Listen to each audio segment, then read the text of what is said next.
ગુજરાત ભાજપમાં નવા પદાધિકારીઓની પસંદગીને લઈને મહત્વપૂર્ણ સમાચાર સામે આવ્યા છે। મેયર અને પંચાયત પ્રમુખની કવાયત હવે વધુ તીવ્ર બની છે। મે મહિનાના પ્રથમ સપ્તાહમાં નિરીક્ષકો વિવિધ જિલ્લામાં જવાના છે।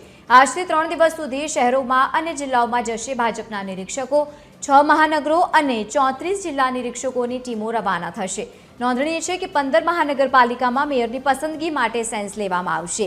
જિલ્લા પંચાયતો અને તાલુકા પંચાયતો માટે પણ આગેવાનો મત જાણવાના છે। નગરપાલિકાના પ્રમુખ અને ઉપપ્રમુખ માટે પણ સેન્સ લેવાશે।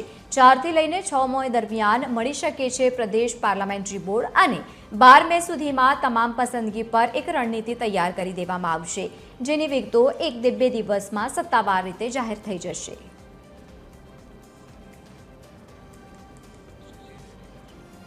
વધુ માહિતી સોનલ અનટકર જોડાયા છે। સોનલ, હવે રણનીતિ ઘડવામાં આવી રહી છે, 1-2 દિવસમાં જાહેરાત પણ થઈ શકે, શું વધુ માહિતી?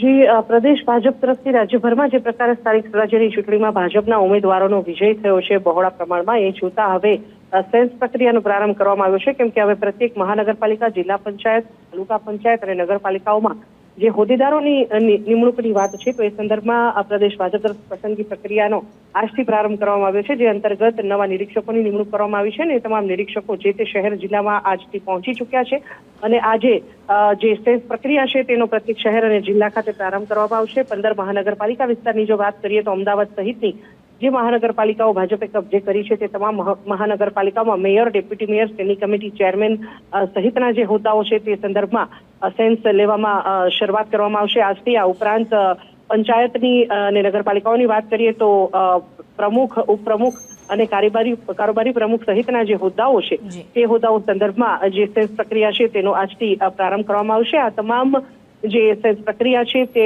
પૂર્ણ થયા બાદ 3 નામોની પેનલ બનાવવામાં આવશે। પ્રત્યેક હોદ્દા માટે 3 નામની પસંદગી કરવામાં આવશે અને તે નામ સાથે જે નિરીક્ષકો છે તે પાર્લામેન્ટરી બોર્ડ સમક્ષ ઉપસ્થિત થશે।